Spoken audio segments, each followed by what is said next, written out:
Hello दोस्तों, स्वागत है आप सभी का करंट एग्जाम के यूट्यूब चैनल पर। आज की वीडियो हम बात करने वाले हैं। मैंने एक वीडियो बनाई थी जिसमें एमसीडी की जो गेस्ट टीचर की भर्ती है जो आने वाली है उसके बारे में आपको कम डिटेल दी थी कि उसका ओरिजिनल नोटिफिकेशन अभी आया नहीं है, पर ऑफिशियल न्यूज़ जो थी वो मैंने आपको वहाँ पे समझाई थी, कितनी पोस्ट हैं सब कुछ मैंने आपको वहाँ पे उस नोटिफिकेशन में बताया था। पर उस वीडियो के कमेंट बॉक्स में बहुत सारे बच्चों के बहुत सारे डाउट हैं। मैं मानता हूँ कि सभी के डाउट्स होते हैं, कोई बात नहीं, मैं उसमें बहुत सारों के मैंने डाउट वहाँ पे सॉल्व भी कर दिए। कुछ के डाउट्स हैं जो ऐसे जो मैं बोल कर ही आपको समझा सकता हूँ, मतलब कि जैसे डाउट हैं जो लिख टाइप करने के बाद आपको समझ में नहीं आएंगे, इसलिए मैं उसी स्पेशल वीडियो बनाऊँ। हालांकि इसमें मैंने आपको मेजर सभी डाउट्स लिए हैं, तो कृपया कर आपसे एक ही विनती है कि आप वीडियो को स्किप मत करना। हो सकता है आपका डाउट बीच में चली जाए। आप देख सकते हैं मैंने इसमें कितने सारे डाउट मैंने इस वीडियो में लगाए हैं। हर स्लाइड पर एक डाउट है, वो मैं डाउट आपको क्लियर करूँ। वीडियो ज़्यादा लंबी ना, उस चीज़ का मैं ध्यान रखूँगा, आपको आसानी से आपकी चीज़ों का क्लियर कर दूँगा। अगर अभी भी इसके बाद भी वीडियो के बाद भी आपका कोई डाउट रहता है तो फिर से कमेंट बॉक्स करना, वहाँ पे सोल्व हो जाएगा आपका डाउट। पर 90% डाउट मैं मानता हूँ अपनी तरफ से कि मैं इस वीडियो के बाद सोल्व करने वाला हूँ। आप लोग आराम से निफराम हो जाइए, ये वीडियो आराम से देखिए और इसी बात पे एक लाइक जरूर कर देना और चैनल को सब्सक्राइब जरूर कर देना कि आपके लिए ऐसी वीडियो रहेंगी। तो चलिए शुरू करते हैं। सबसे पहला जो और मेजर डाउट आ रहा है सभी की तरफ से कि भाई हम लोगों की प्रोसेस जो है कब स्टार्ट होने वाली है। मैंने आपको उस वीडियो में बताया था और आज फिर बता रहा हूँ कि उस जो प्रोसेस है वो उसमें साफ लिख रखा है कि आप लोगों की प्रोसेस जुलाई में शुरू होगी। कब शुरू होगी? जुलाई में। ये उस वीडियो में साफ लिख रखा है, बोल भी रखा है। नोटिस में भी मैंने आपको दिखाया था कि जुलाई में कहाँ दे रखा है कि भाई दिस प्रोसेस आपकी जुलाई में लिख रखी है। अगर ये सरकारी काम आप सभी जानते हैं, सरकारी काम होने को टाइम पे भी हो जाए, होने को नहीं भी होए, तो जुलाई में अभी तो जून चल रहा है, जुलाई तक का वेट करिए। इतना तो वेट कर सकते हैं कि मेरे हाथ में नहीं है। मैं होता तो मैं आपको कल से भी शुरू करवा देता, पर इसमें गलती मेरी भी नहीं है, आपकी भी नहीं है और किसी की गलती नहीं है। पर मैं बताना चाह रहा हूँ कि नोटिस जो आपके प्रोसेस होगा वो कब से शुरू होगा? जुलाई से। तो इसलिए अब आपका कोई भी डाउट रहना नहीं चाहिए और जुलाई में ही इसके प्रॉपर एक और पीडीएफ के फॉर्म में नया नोटिस भी आएगा जो मैं आपको प्रोवाइड कर दूंगा कैसे करना है। चलिए अब मैं आपको ये डाउट आपको क्लियर हो चुका कब होना है? जुलाई। सेकेंड, आपका बीएड स्टूडेंट एलिजिबल हैं या नहीं। एक कमेंट्स भर रखा है अच्छे से, बहुत सारे लोगों का कमेंट है। मैं मानता हूँ कि बीएड स्टूडेंट्स बहुत अच्छे हैं और बहुत सारे भी हैं कि बीएड स्टूडेंट्स में पीआरटी के लिए एलिजिबल होंगे, क्योंकि एमसीडी स्कूल में सिर्फ पीआरटी है, तो उसके लिए एलिजिबल होंगे या नहीं होंगे। तो मैंने यहाँ पे लिख भी रखा है कि लास्ट टाइम जो है मेरे बहुत सारे, मैं जानता हूँ उन लोगों को जिनको बीएड था, बीएड में थे, बीएड उन्होंने पीआरटी में उनको गेस्ट टीचर की जॉब मिली और अभी भी वो कर रहे हैं और वो तो बिल्कुल पास में भी रहते हैं मेरे, उनको भी जानता हूँ। आप टेंशन लेने की बात है नहीं। हाँ, हो सकता है आपको कई बार ना नौकर करे तो आपको केस फाइल करना पड़ सकता है, पर उनका नॉर्मल फॉर्म में उनका आ गया था। लास्ट टाइम उनको जॉब मिली थी, इसलिए मैं आपको बता रहा हूँ कि ये इसके लिए बिल्कुल यस है कि स्पेशल टीचरों में और बहुत सारे टीचरों ने आपको बताया भी होगा डीएसएस में पीआरटी के लिए 100% यस कर दिया गया है। और अगर सुप्रीम कोर्ट ना करता है तो चेंज होएगी। जब तक सुप्रीम कोर्ट का कोई ऑर्डर नहीं आता है तब तक बीएड पीआरटी में चलता रहेगा, डीएसएसबी के कैडर में। ठीक है दोस्तों, आपकी डाउट क्लियर हो चुका होगा। बीएड वाली पीआरटी में बिल्कुल चलेंगे, आप लोग आराम से फॉर्म भरना। अब आपको नेक्स्ट डाउट की तरफ लेके चलता हूँ, वो आपका डीएलएड। ये मुझे समझ में नहीं आया कि ये वाले लोग बच्चे जो हैं वो क्यों डाउट पूछ रहे हैं डीएलएड के लिए। बीएड के लिए तो डाउट पूछा भी जा सकता है कि मानते हैं, क्योंकि बीएड पे केस चल रहा है कि भाई बीएड एलिजिबल होगा या नहीं। पर डीएलएड वाले बच्चे का तो एकदम 100 से भी अगर कुछ चीज़ ऊपर होती है तो वो पूरा है। आप लोग तो हुई, क्योंकि आपकी डिग्री ही इस चीज़ में वैलिड होती है। आप तो टीजीटी पीजीटी में तो जा ही नहीं सकते। डीएलएड वाले तो सिर्फ बनते ही पीआरटी के लिए हैं। तो आप लोगों के लिए तो बिल्कुल भी शंका नहीं होनी चाहिए कि आप इसमें बढ़ोगे नहीं बनोगे।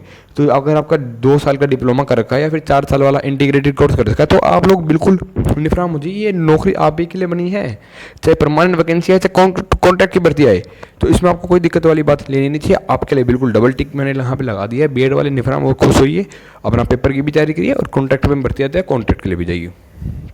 अब नेक्स्ट उसकी तरफ चलते हैं। ये है, ये भी बहुत सारे कुछ बच्चों ने पूछा था कि इसमें कोई इंटरव्यू होगा या नहीं होगा।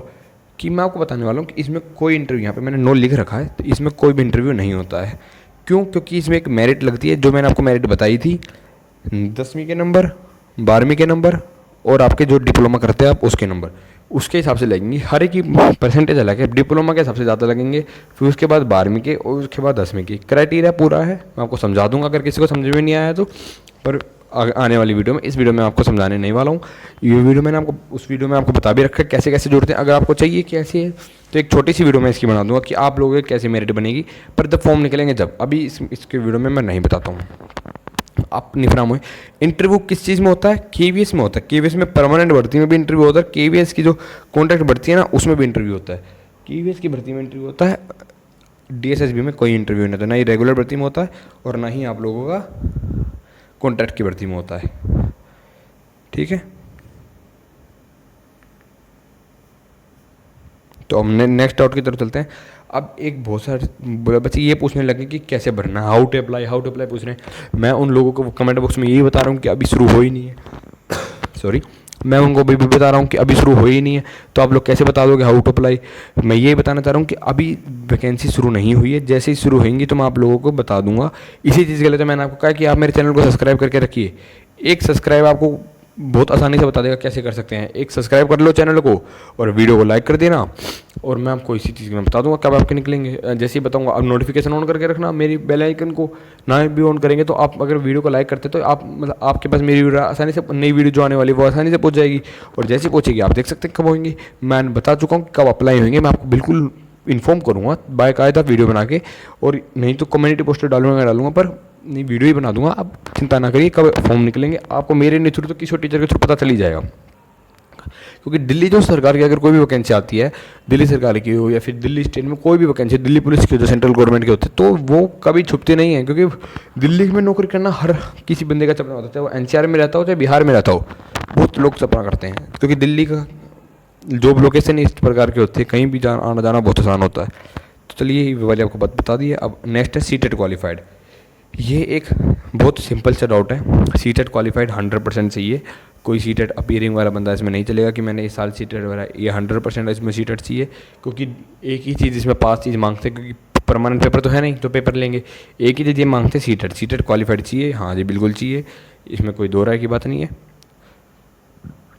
इसमें कोई डाउट भी नहीं होना चाहिए कि सीटेट में क्या करें, ना भरे ना भरा हुआ है नहीं भरा हुआ, पर सीटेट उनको क्वालिफाइड चाहिए। जब भी भर्ती आएगी, जब अगस्त में आपका सीटेट का पेपर है, मैं मानता हूँ अगर अगस्त से लेट बाई चांस वैकेंसी नहीं लेट होनी चाहिए, लेट हो जाती है तो अगस्त वाले भी राजी होकर इसमें भर सकते हैं। तो चलिए हम आगे शुरू करते हैं। एज लिमिट, हाँ ये एक मेजर डाउट के रूप में आया था कि भाई एज लिमिट कितनी है।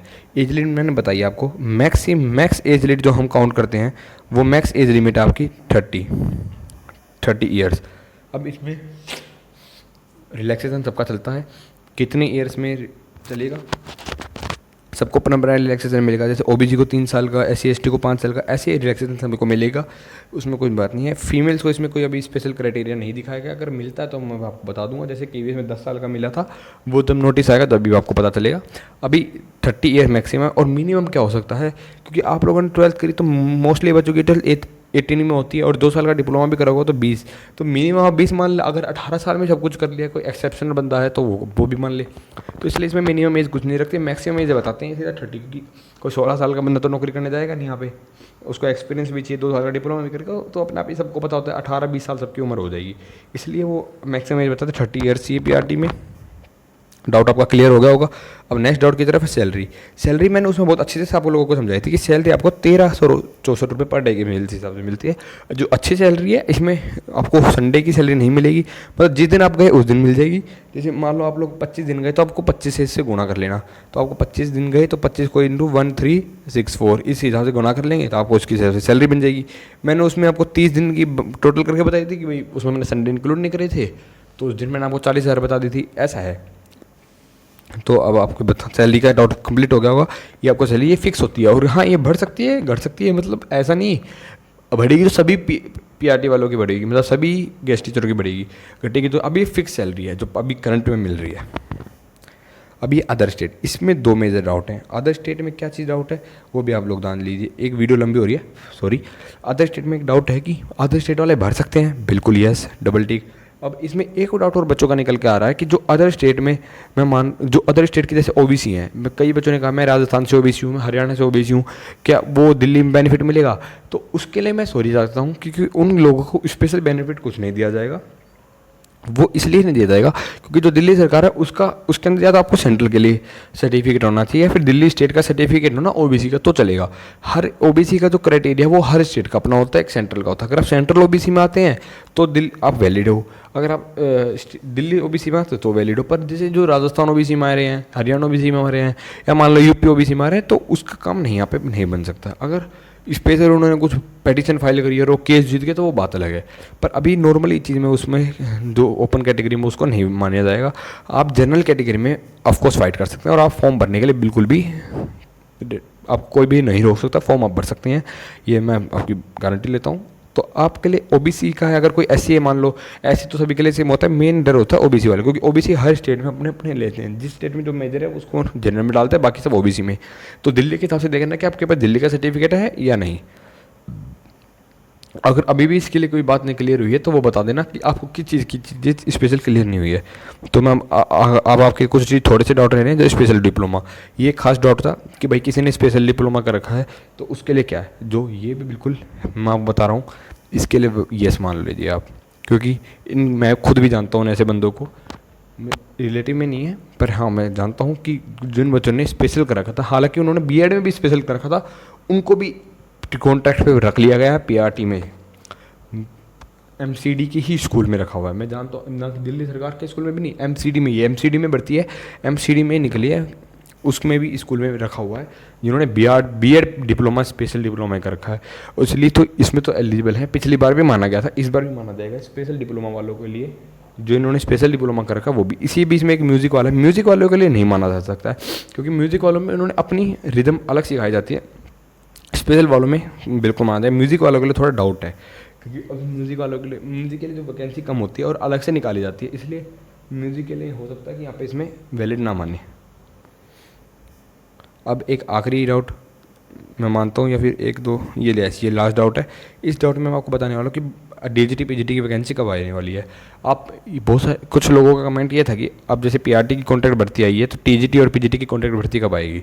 अभी जो मैं कहना चाहता हूँ, पीजीटी की कॉन्ट्रैक्ट भर्ती से पहले मैं एक्सपेक्ट कर रहा हूँ कि पीजीटी की परमानेंट भर्ती आने वाली है, क्योंकि डीएचएस भी अपने फॉर्म निकालने लग रहा है। पीआरटी की परमानेंट भर्ती आएगी, आप उसके भी डरिए मत, पीआरटी की आएगी, पर उससे पहले आएगी पीजीटी टीजीटी की, ये मेरा अनुमान है। हो सकता है मैं गलत हूँ, पर जहाँ तक है कि पीआरटी की कॉन्ट्रैक्ट भर्ती से ज़्यादा अच्छा है कि पीजीटी टीजीटी वाले जो हैं वो कॉन्ट्रैक्ट भर्ती से अच्छा है कि आप अपनी परमानेंट भर्ती की तैयारी कीजिए, क्योंकि वो भर्ती आने की ज़्यादा जल्दी संभावना है। हम लोग नोटिफिकेशन भी छोड़े, टीजीटी में तो बहुत अच्छी वैकेंसी भी सुनने में आ रही है, 10,000 प्लस वैकेंसी आप लोगों को देखने को मिल सकती है, क्योंकि वैकेंट पोस्ट तो इसी हिसाब से, पर वैकेंसी जितनी मिलेगी वो हम आगे देखते हैं। तो आशा करता हूँ आपको वीडियो में सारे डाउट क्लियर हो गए होंगे, और अभी भी अगर कोई डाउट रहता है तो कमेंट बॉक्स कर देना, और अगर आपको मेरा ये काम पसंद आ रहा है तो चैनल को सब्सक्राइब भी कर देना ऐसी वीडियो के लिए, और देखने के लिए भी चैनल सब्सक्राइब कर देना। और आपको जब भी एमसीडी के लिए कोई भी डाउट हो तो आप कृपया करके पूछ सकते हैं। धन्यवाद। जय हिंद, वंदे मातरम।